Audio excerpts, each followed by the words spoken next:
두 번째로 말씀으로 산다는 것은 하나님의 힘으로 산다는 뜻입니다. 하나님의 힘으로 산다는 말은 은혜로 산다는 말입니다.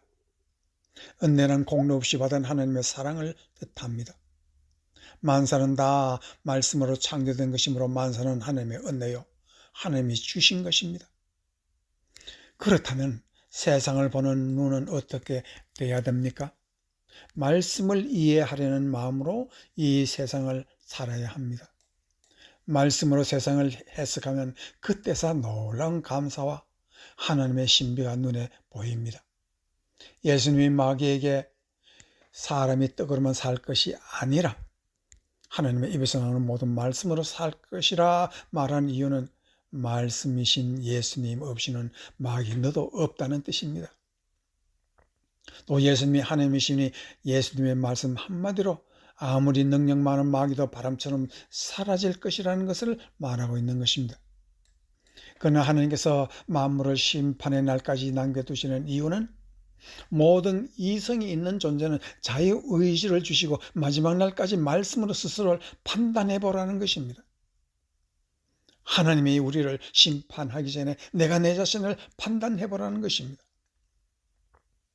하나님의 은혜로운 말씀으로 살 것인지, 나의 힘으로 살 것인지, 나의 지혜와 지식으로 살 건지 분간해 보라는 것입니다. 그래서 신명기 33장 16절 말씀에는 땅의 선물과 거기 충만한 것과 가시떨기 나무 가운데 계시던 이에 은혜로 말미암아 복이 요셉의 머리에 그의 형제 중 구별한 자의 정수리에 임할지로다 라는 말을 하고 있습니다.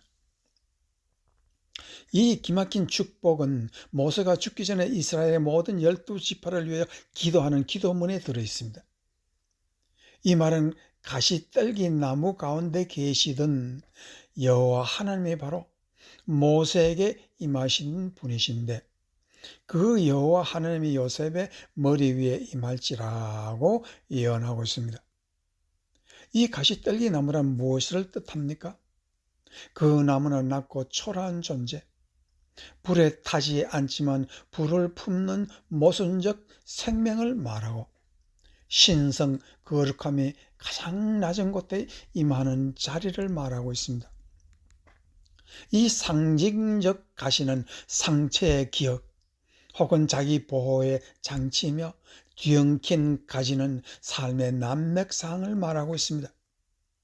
고독한 생존을 이어가며 척박한 땅에서 버티는 생명력의 끈질김을 말하고 있습니다. 여기서 가시나무 떨기는 인류를 말하고 인생의 고통 가운데 임하시는 하나님의 예언을 표시합니다. 즉 사람의 몸에서 이 땅 고난 가운데 임하는 예수님을 말하고 있습니다. 그가 어떻게 고독한 인생을 불에 타지 않고 하나님으로 인생을 구원하시는 은혜를 우리에게 준 분이신가를 모세에게 2000년 전에 보여주신 것입니다. 그리고 80살의 모세는 예수님을 불 가운데 만나고 이제 120살이 되어 이 땅을 떠나는 순간에도 잊을 수 없어 그 여호와 하나님의 이름을 빌려 이 백성을 축복하고 계십니다. 이 장면에서 우리는 무엇을 보고 있습니까? 모세는 단순한 여호와가 아니라 바로 가시 면류관 쓰시고 십자가에 나타나서 그의 피로 온 세상 백성들을 축복하시는 장면을 예수님이 오시기 전 2000년 전에 봤다는 것입니다. 그렇다면 모세가 내린 축복의 기도는 무엇을 뜻합니까? 예수의 피에 젖은 은혜를 말하는 것입니다. 가시떨기 나무 위에 불은 그의 피로 불타는 것처럼 흘러내리는 축복을 말하고 있습니다. 이 말은 십자가의 붉은 피의 은혜를 모르면 이 세상이 아무리 화려하고 장엄하고 축복으로 찬란하여도 진정한 은혜를 깨닫지 못한다는 뜻입니다. 불타는 가시떨기 나무는 십자가를 말합니다. 그 십자가를 본 모세는 거기서 흘러내는 은혜를 알고 지팡이 하나로 이스라엘을 고난과 슬픔과 서러움과 죄악의 세상에서 건져낸 것입니다.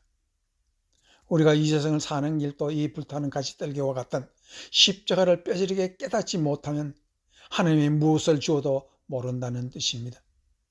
공기가 있어도 고마운 줄 모르고, 물을 주어도 고마운 줄 모르고, 음식을 주어도 고마운 줄 모른다는 뜻입니다.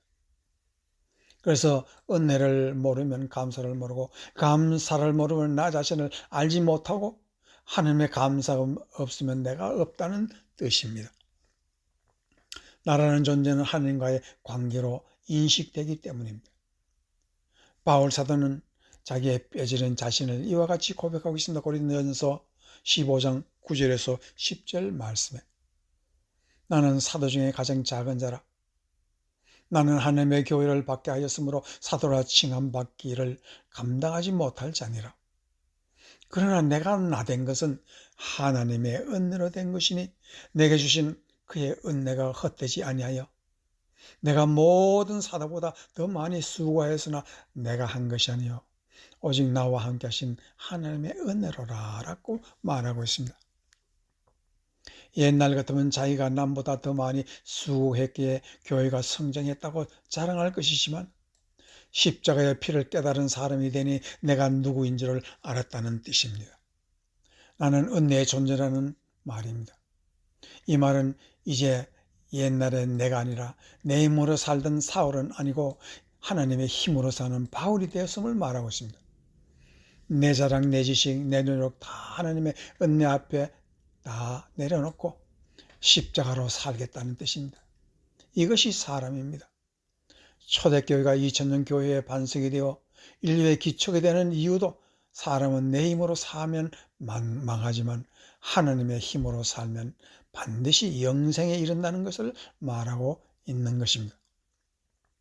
그래서 요한복음 1장 14절의 말씀은 말씀이 육신이 되어 우리 가운데 거하심에 우리가 그 영광을 보니 하나님의 독생자의 영광이요 은혜와 진리가 충만하더라라고 말하고 있습니다.